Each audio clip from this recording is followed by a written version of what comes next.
Okay. Uh, thanks for taking time out of your Thursday evening, my my Friday morning Hell yeah. to uh Yeah. to to T- 10 or talk, 6 p.m. over here. so I could rip off your talk show. Yeah. Well, mine is the best. Mine's not gonna have nearly as many cool graphics. That's fine. You don't need flashy graphics. That's just to keep the kids' attention these days. It's definitely helps with me. I've kind of got Zoomer brain. Yeah, that's why we put a whole movie in the corner for one of the episodes. Yeah. Wait, what movie was that again? Air Buddies. Yes, I remember that. That was great. Is that legal? Uh, I don't know. It's Like probably a little iffy, bit. but It's I'm like sure. I'm sure it technically falls under free use, but they would it's never. parody, kind of, or it's like Uh, using it in a unique enough way. I don't know. It'll Something be like that. Yeah. It's on. anyways. Though, why don't you introduce yourself? What are your qualifications? My name is Sam. I have a musical project called Salem's Corydalis or Corydalis. It really doesn't matter how you say it. People ask me all the time. I don't give a fuck what you call me. Um, I also, with my friends Sarah and Summer, started the Deapfth Pop Records collective slash independent label, and that's pretty much my thing. Hell yeah! How did you meet Sarah and Summer? I think they followed me on Twitter one day. I don't know. I think they were kind of just like getting into the like DIY Twitter scene like I was. I wasn't doing it on purpose, but like I just found myself because I was big into Your Arms Are My Cocoon, and then somehow like I followed Your Arms Are My Cocoon on Twitter, and then it ended up like sucking me into the whole like DIY right when fifth wave emo was starting to like be a thing that people were talking about. And Gotcha. I was like witnessing all of that. And I don't know, I think I made a post saying like everybody like send me like in the replies put your song, like put a song that you made, like one of your favorite ones that you made. And Sarah, I think, sent me one from Quiet Pop Songs, and I listened to it and I was like, holy shit, this is crazy. And then I think that she posted something along the lines of like, who wants to make a split? And I was like, yo, me. And then she was like, yeah, cool. So like this other person, Summer, was also talking about it. Would you want to do like a three-way split? And I was like, hell yeah. And so we made like a group chat together. And come to find out, a lot of our influences were the same. We were all real big into like Sam Ray's body of work, and just like abrasive weird shit. Like me and Sarah would bond over like shoo and things like that. And we just like discussing music and like how we wanted to progress our sounds. We pretty much came to the conclusion of like we just want to make some like loud, crazy, weird ass like emo shit that's like lo-fi in the vein of like the teen suicide Ricky Eat Acid type of shit, but Right. kind of like cranked up super fucking loud and just like all this weird shit. And we all made a big playlist together of like influences and stuff that's somewhere out there. And yeah, and then eventually it somehow turned into the idea of what if we started a whole like tried to start an artist collective of people who might want to also try to make sort of like boundary pushing lo-fi music. And it really quickly snowballed into like a 20 plus person collective, and it's really crazy. It all happened in like a year. Yeah. When was Def Pop founded? Because like it seems like it's been around for quite a while. It's like very well established and all, Mhm. but I mean, like, what Um, are you coming up on the second full year or? yes. Deapth Pop, we pretty much gauge it based on like when we made the Twitter and made our first post saying that hi, we're like a thing, and it was just us three. But that was on January 6th, 2022. Never forget. Whoa. Yeah, that's why we're gonna have every depth comp released that day. That's not just because funny Trump meme. Yeah, Although right. although although it is very funny. It is pretty funny. It is very It's pretty funny. funny. Um, cool. Yeah. And like, what would you say your official role is at Def Pop? If you have one, Um, that is. I don't think I really have like an official role. I feel like each of us kind of ha- does a lot of shit for it. Like Sarah handles a lot with like production for tapes and stuff like that. And I like to handle making the CDs. And but the three of us all together are pretty good at like scouting out like talent that kind of fits our niche a little bit. Hmm. Like especially Summer would always show up with all these really cool Bandcamp projects in our group chat, and she would be like, "This shit is really cool," and I think it would be like a good fit for Depth Pop. And then sometimes we send out emails, and then sometimes they're like, "Fuck yeah," and then they're Depth Pop. Hmm. That's what happened to me.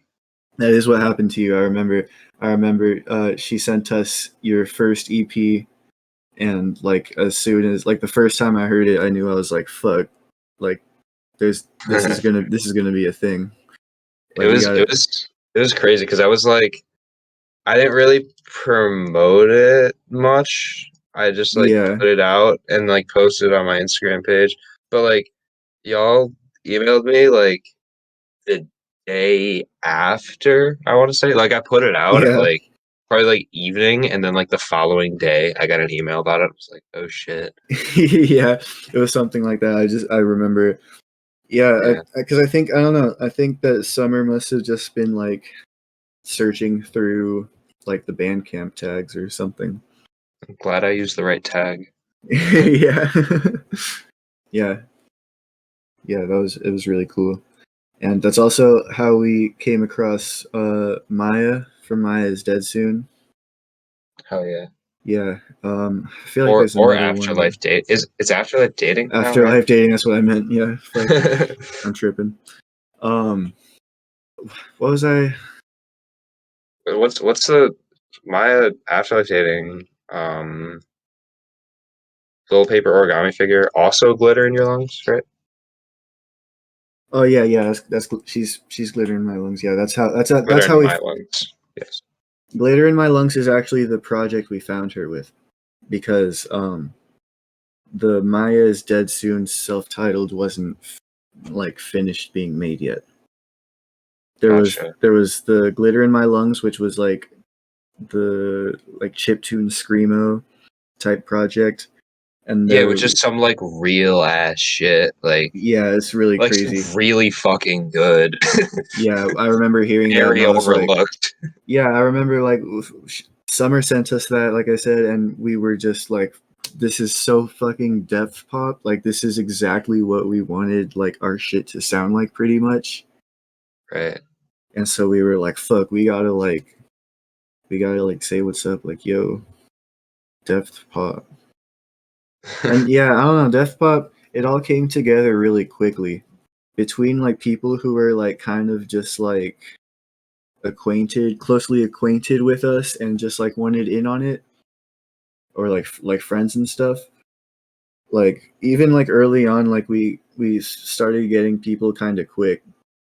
Like we had the cute hair project that doesn't exist anymore, and then there was Heart Mop came after that, I think, and then I want to say Wall Titles came into our DMs after that. And so Oh, like we it was just like we had these people like coming to us like right off the bat, and we were like, that's so cool. And then we also went out looking for people, and that's how we found like you and Maya. And then some people were like fans of the collective's music and then joined the server, and then like later on, just like through talking with us and just like sharing all of these like music ideas, then they started their own projects like inspired by the death pop stuff. that's like And then Chris, right? Like summer Yeah, 2019. summer 2019, Chris came. Chris, I think, was a fan of Heart Mop, and then became more invested in the rest of like death pop artists like Sarah and like all of my stuff. And then Hell yeah. eventually, Chris made the the Everything I've Ever Wanted, and also Bird's Nest and Gutters, which is March's project. March was just a fan too, just Oh, in no here way. just to talk about the music. Yeah, and then we, you know, the claustrophobia pop. It scratches an itch for a lot of people. It does. It's like, I don't know. It's kind of something that I mean, I tell people about it, and it's like Right. the way I always try to describe it is it's kind of like an intersection between noise pop and like what people call outsider music, I guess. Yeah, for sure. That's It's that's like, that's what I think of it as. yeah, but like it's really, I don't know. You just gotta listen to it, and like I think you Yeah, listen to a few like Def projects, you kind of get what it is pretty quick. But pretty much. Yeah. oh yeah. Yeah. Um. Oh, is there like one thing I wanted to ask was like, is there anything that looking back you wish you did differently, Def Pop? No, not at all. I feel like it's all gone really swimmingly, Nice. and I feel like everything is kind of falling into place. Like, right. I mean, maybe there's like a couple of like weirdos I wouldn't have talked to, but I couldn't have possibly had that foresight. So Yeah, whatever. that's just gonna happen. That's I just think life. That's dealing with life. like That's not a that's death pop thing. life. That's just living That's with other life, people and on that's this just planet. like I feel like the people that like That's just emo people. yeah. Yeah, internet musicians. Yeah, so I guess to pivot more towards the Salem's Corydalis stuff now, Yeah, you've got a new album coming out I soon. sure do. Yeah. Um, When is so this coming out? I mean, like, What is this oh, coming out on? What am I doing right now? Who are you? I'm just gonna put it on my YouTube, Okay. and it'll Yeah. be out like probably uh today, as in the 22nd, if I could just swing it that quick. Oh, that's tomorrow. That's today for me. I'm on the East Coast. Oh yeah. Cool. All right. Yeah, I But have a new yeah, album coming out. Um, I haven't told anyone when it's coming out yet, but I do know the date. word. Yeah. It's called Uh, the Lion Who Shot Back. it is called The Lion Who Shot Back. That's a Shel Silverstein book. Oh, cool, cool. Yeah. I can't read. I wouldn't That's know that. yeah. It's a kind of it's a little bit of a sad book. Does that have to do Um, anything with the album or like the Not book? really. There's like one line that has to do with lions, but it doesn't have anything really to do with. Uh, I think the well, I mean, it's all up for interpretation. It's kind of vague, Hmm. but basically, the story of it is like there's these lions, and some hunters come along, and they're killing the lions. But one of the lions, Lafcadio, he's not scared of the the hunter. And hang on, I gotta think about this. I can't remember if he eats one or yeah, I think he eats a hunter, and then he takes his gun, and then he like is like really Shoots fascinated back. with it. yeah, and he becomes like he ends up like practicing and he becomes a really good shot. And then one day, like a different hunter comes along and he's like, damn, that's crazy that like you can do that. Would you want to like come with me and join the circus? I'll give you these marshmallows. And he like finds out that he really likes marshmallows, so he's like, sick. So he goes over there and he becomes like a super popular like circus act. Like he becomes like a celebrity basically, just because he's like a perfect shot using his tail to shoot the gun. And he yeah, and then eventually over time people start treating him like he's people. He's taking all these, he's like takes bubble baths and he's fucking living all this like this fancy lifestyle, this fancy human lifestyle. And uh eventually he's like gets kind of bored of it, and so some of his human friends say, hey, let's go hunting. Let's go take a trip to Africa and go hunting. That'll make you feel better. And so they take him there, and they're shooting down all these lions. And then there's an old lion that sees Lafcadio, and he says, hey, wait a second, you're not a hunter, you're a lion. Why are you doing this? You're supposed to be a lion. And then he's like, oh shit, fuck, I was a lion. And then like I gave that life away. And then the hunters were like, nah man, fuck that, like you're a hunter now, like that's like what your thing has been this whole time. And then he's like really conflicted, and so in the end he like drops the gun, walks away, and then no one ever hears from him again. Damn. And that's how it ends. And I remember I reread it like when I was a little bit older, and I was like not satisfied with that ending at all. But Yeah. I mean, I was like, fuck dude, just be a lion, man. hmm That's kind of simple. But yeah, I think that story was first published in Playboy, because he used to write for Playboy magazine before he became like a children's poet. Why the fuck was that? How would that have gotten in Playboy? Like, in what context? Well, because I mean, it's not because Playboy has like actual like articles and shit. Oh, does it? Yeah, I don't know. it's not. I It's still can't read. yeah, yeah. But he used to write shit for just little segments for the magazines, Cool. until eventually So, he just it's pretty silly. did the lion didn't really shoot back though? Um, I Or am think I he missing did. something?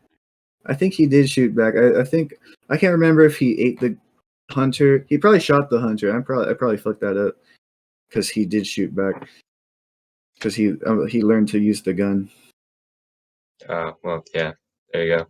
Yeah, and then there's another reference to a piece of childhood media. I have a song called "Really Rosie," which was like a musical thing based on the books by I can't think of his name, but he made "Where the Wild Things Are" and a lot of other Oh, things. yeah. He made Yeah. a lot of other things. But there was like in the '70s, there was like an animated like musical, and it had all of those. It had like the chicken soup with rice song, and like alligators all around and shit like that. Hell yeah. And it's just that's just bangers. I kind of, there's no real reason I named it after that. It's just bangers. That's just like a I don't know, something about like '70s kids media was so much better.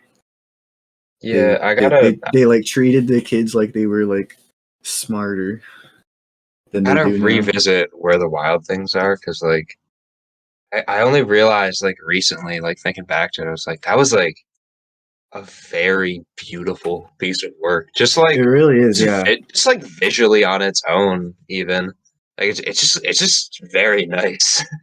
Maurice Sendak, that's his name. He did Gotcha. it's in like in the night kitchen, like that sort of thing, you hmm know, Yeah, yeah. like all the Cool. good shit. So Uh, And then the songs were really good too. I can't remember who it was that made that like did the soundtrack, but it's really good. So that's kind of, I don't know. I just thought it would be cool to reference that. Word, word. Is there any like meaning you got behind the album cover? Um, The album cover, I could put it up on the screen at this yeah, point. yeah, nice. There it Dude, is. fancy. That one That right is there. fancy. Yeah. Okay. Woo. This is a picture of my friend. That's not me in the picture. Oh, Some people thought that it was. That's not me. I'm one of those people. Yeah. I'm not really built like that. But that's a picture of my friend, my gorgeous friend. I don't know if I should say her name, but they're a very good friend of mine from high school. Lovely person, beautiful soul. Good times to be around. We used to get so high in math class together freshman year. Good Nice. times. Yeah. Um So but yeah, she was that picture for the album or was it just like no, she posted it on her Instagram and oh okay. I was like, this is just too hard of an image to just like pass up like this. So I asked her, I was like, can I use this picture for my album? And she was like, hell yeah. And Nice. she's super cool. She's been shilling my music a lot to people who probably don't care that much, but I appreciate it so much. It's really Anyone fun. who reps your music, though I feel like is a not. I've only seen knowledgeable and reputable people repping your music, if that makes any sense. Like it's Yeah, always like I don't let any lames listen to my music. apparently because like you're kind of I'm a like I'm a you got like I'm a a MF Doom thing going on where you're I'm a pleb like filter. no like your favorite rapper's favorite rapper kind of thing, you Oh know? yeah, totally. Yeah, I really appreciate my spot as like one of the smaller bands that bigger bands think is influential. Yeah, it's pretty fucking cool. Yeah, I don't know, just like artists can yeah, appreciate it. I've gotten props from some of my favorite DIY like artists and like bands, and I think that's so cool. Like I remember um when Gingerby they sent me their first EP early, and I was like, that's so cool. Like this is like the best. And they were like, yo, your album was like inspiration for that. And I think they like put me in the credits as like inspiration on the Bandcamp. Like me and Sarah, I Ah, think are both on there. And that's so sweet. I was like, that's so cool. And then uh I've been working on things with Jacob from Summer 2000 CH Point. Oh man, he's a class act. I love that guy. He's Hmm. been so fucking supportive. It's crazy. I remember he was telling me and Jude from We Will Look Back at You and Love You Forever. He said something along the lines of that he's surprised that we're making such like trailblazing shit in DIY even though we're so like young. Hmm. It was something like that, and I was like, "Damn, that's crazy." Because Summer 2000 was like one of my favorites, especially in terms of like genre bending Yeah. and like Summer incorporating different 2000s. styles. Yeah, no, they're just so fucking cool because like it's just like I don't know, kind of the dream of like yeah, whatever you want, that's just Yeah, what for you're sure. making. That's what I've always tried to make my shit about. Hell yeah. Yes. So I think that's really cool. I've been supported a lot by by a lot of really cool people, and I'm very grateful for that. Well deserved. Thank you. Is there anything you want to say about because like I'm realizing that like the album's in the announced phase, but not Yes. necessarily the not too the many rollout. details phase. Yeah. Yeah. Is there anything you do want to say about it at all? Um. It's okay if you Well, don't. no, that's cool. I'll say some words. So, a lot of people started listening to me around my third album. And so I just want everybody to know that the whole point of the Salem's Corydalis project was that all of the albums are going to sound pretty different. Um, it's definitely like building upon the sounds that I created on that third self-titled album, but it's not going to be the same. It's a lot more clear. There's not so much noise. Um, it's shorter. It's kind of structured differently.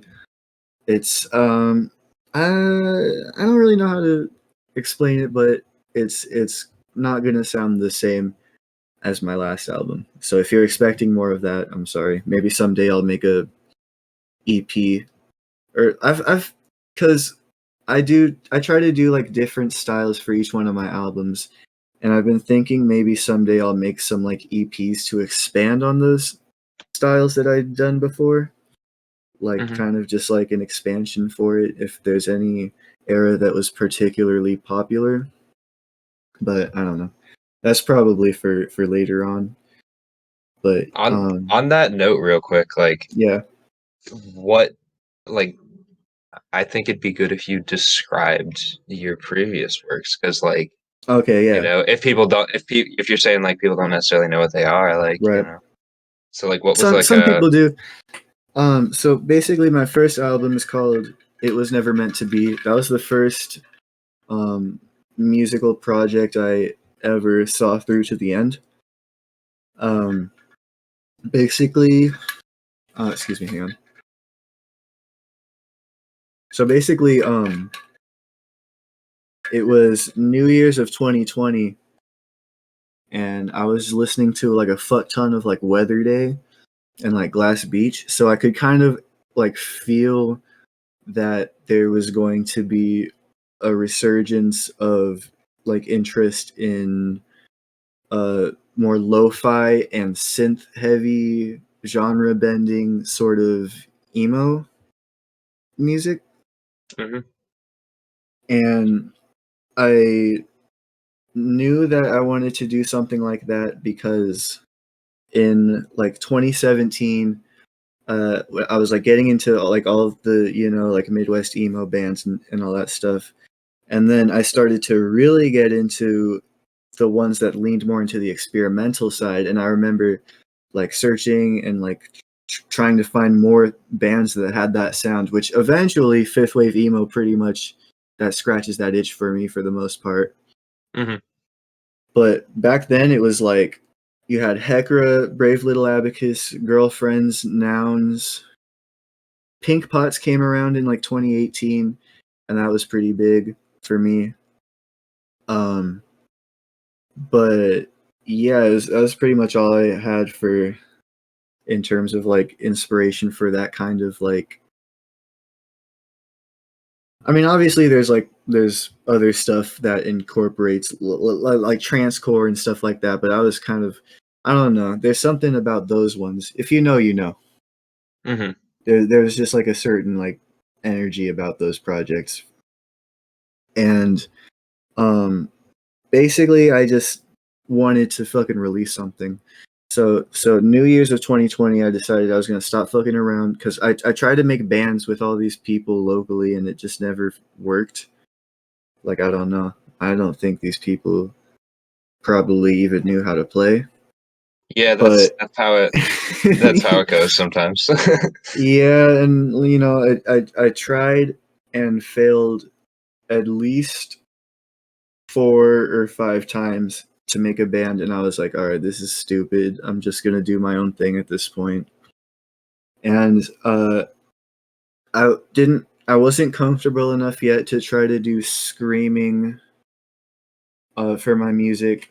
So my first album, It Was Never Meant to Be, which released in May, I made it over the course of 5 months using the free version of FL Studio. so I had to keep the window open for Gee, like days at a time. I've been there. That's fucked. Yeah, it I've is been fucked there, up. but I It's never on. did that much with it. It's a miracle that I didn't lose any of my songs. Yeah. It's crazy. I was that's insanely lucky. Um, but yeah, I made all that, and then in May 23rd, I of 2020, I released that album, and it's basically in my mind. I tried to think like, what if Death Consciousness was like a bedroom pop, sort of like emo, teen suicide esque sort of deal, and yeah, and I released it pretty much to nobody, and and this is crazy, but I was like looking for all of these new bands that were coming out that were playing with these experimental synthy emo, just like really, that kind of thing. And Hmm. I came across Twinkle Park, and I was like, oh yeah, this is like it. This is like the blueprint. And so I followed Hazel on Twitter, and then like a few minutes later, she like responded to my album post and was like, "Yo, this shit is like fire." And I was like, "What?" And Damn. then yeah, and then she was like, "We should collab." And I was like, "What?" And I was like, "Fuck, that's crazy." And so yeah, and then eventually she played some guitar and some omnichord on Zinnia Baby on my third self-titled album. Shout out Hazel. Hazel's such a fucking real one. I was literally nobody when Hazel found me, and she put a bunch of people onto me, and that was the first time I ever really felt like that was the first time I actually ever got positive feedback from someone that wasn't like a friend that I knew. Right. So like I was like, "Oh, okay, so this is real." Like this Hmm. isn't just something that she would say to like just to what's the word? Appease me. Yeah, yeah, just as like a friend. Yeah, and I was like, "Oh, this is some real ass shit. This is like a really talented artist." That's the best feeling. I had that It's happen so with cool, yeah. I had that happen with Ava with Poorly Wrote. Like, Yeah, cause yeah. I put the Poorly Wrote EP on some like fucking, I don't know, bullshit Reddit subreddit thing. Yeah. And like she replied to it and I was like, "Oh." And she Yeah, was she was saying like, "Yo, this rules," or like whatnot. yeah, I And remember when I found out that she was into Deapth Pop artists, and I was like, "That's crazy." Ava's cool. Shout out Ava. She is very cool. Yeah. Um so that was my first album. It's kind of like a post-punky. I drowned everything in reverb because I thought that would be the cool thing to do, and it was cool. I have no Hmm. regrets. It sounds awesome still. I think I was 15 and a half when I started that album, and Damn. I had just turned 16 when it came out.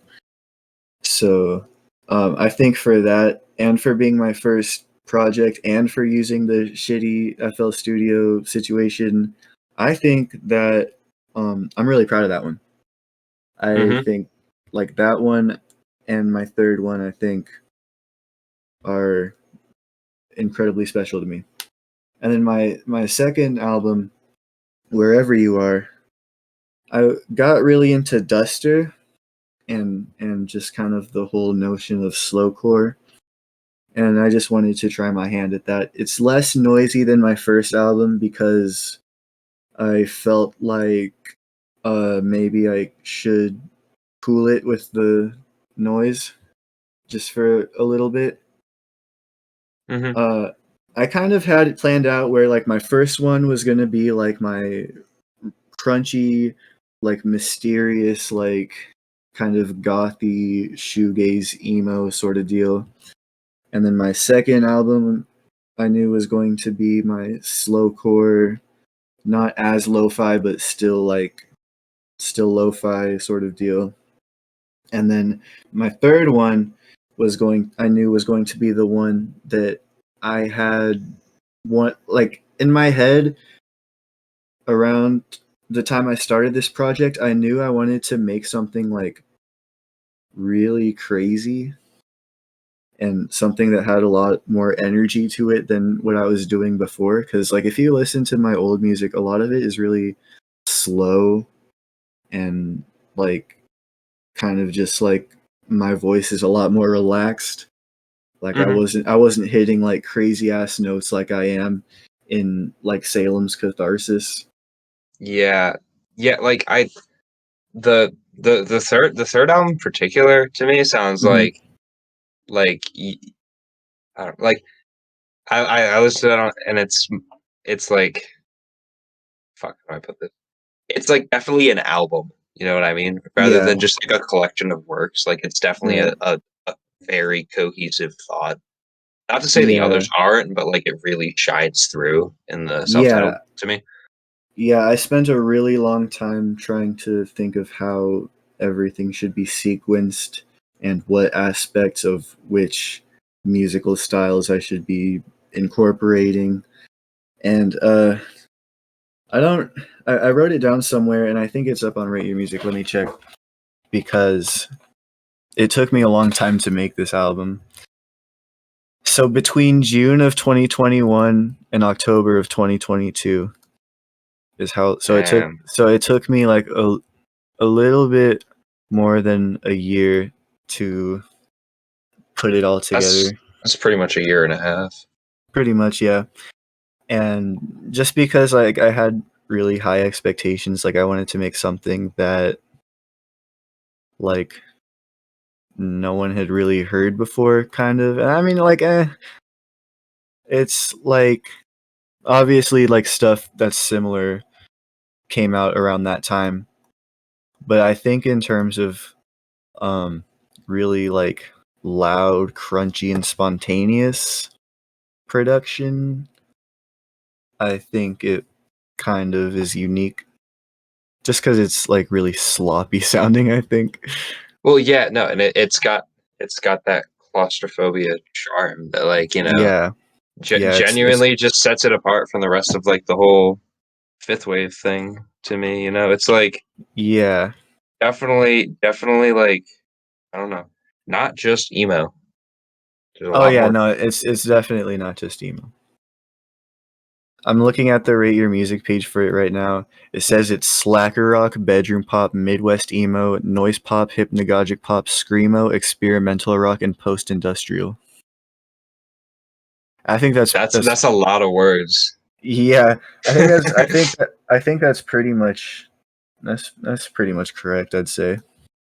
I feel like hypnagogic pop makes a lot of sense, but at the same time, I couldn't tell you what hypnagogic pop is. Like Yeah, I think that's like James Ferraro like I always thought it was type like stuff. the John Mouse, Ariel Pink. Yeah, I think Type thing. that too kind of, yeah. I don't know. Who knows? It's all made up. It is what it is. Go listen to it if you're so curious. Yeah, exactly. Mhm. Um, do you regret putting out any of your music? Uh, I don't think so. Let Whether me. that's like whether that's like Salem Corydalis or anything Uh, else that you've done. I'm assuming you've had other projects. Not anything that I've released. Really? Yeah, this That's was. unique. That's unique for like a I know. solo musician thing. That's crazy. I know. Yeah, it's I had this one. I had a project that I wanted to start when I was maybe 14. No, actually, maybe younger. Maybe 13, 14, and that wasn't good. But I never really showed that to anybody. Um, I was pretty much playing power chords on just like a clean tone, really shitty, cheap guitar. It was just like two power chords for each song, and I'm just singing whatever bullshit. That's kind of But sick. That's some punk rock shit. yeah, it was punk as fuck, and but I wasn't satisfied enough with any of those. And then I made some demos that I think I still have on my personal YouTube channel privated, but I just made some stuff in like a DAW for the first time because I was just like recording like the guitar and my vocals all in the same take on like Audacity, Oh, and damn. then I started to use uh that free FL Studio, and I was finding out about sound fonts and how to do put all that shit together, sampling, and I made some. It's not bad, but it's kind of just like it's not really anything. Hmm. Sort of demos, and then I was like, okay, it's cool. But I was basically like, I know how to. It was like, okay, I know how to like layer melodies together and make it sound nice. And then Hmm. it wasn't until January 2020 because I was like, shit, this is a new decade. This is like symbolic for me. I'm gonna get up off my ass and I'm gonna make a fucking project. I'm gonna release it, and then I did. Hell yeah. Let's see, do I got anything else for you? Oh, what would you, if you had the chance, what would you tell a younger version of yourself? Um, Probably that shit's gonna be fine. Don't don't worry about stupid shit. People are gonna care about the shit you do. And actually, funny thing, when I graduated from high school, class of 2021, they my eighth grade teacher had this project where we wrote letters to ourselves, to our future selves, and then she sends it to us when we graduate. And when I got mine, I was like looking at the like list of like things that I had wanted for myself. Um, I checked all of them. I had my music project out. Um, I have a pet snake now. Shout out to Apollo, he's my Hmm. baby. There was something else too. Uh, I don't remember, but oh, I think it was something about my piercings, probably. Oh, I wanted some piercings. I don't know, something like that. But I think that if my younger self saw me now, they would be like, "That's cool." That's awesome. Yeah. Hell yeah. Well, cool. Hell yeah. Is there anything else you want to say to the people of, I guess YouTube? I don't know. Yes.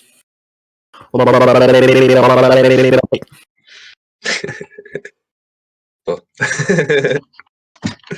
Thank you, Sam. Thank you. Go listen to Sam's projects. Yeah, Um, pussy. go listen to You Death won't. Pop. No balls. Go go go go buy Death Pop. Buy out Death Pop. So Yeah. Yeah. Buy so out Death everyone. Pop so that we can all eat and make more Hmm. music. Hmm. The two things. The two things in life. Hmm.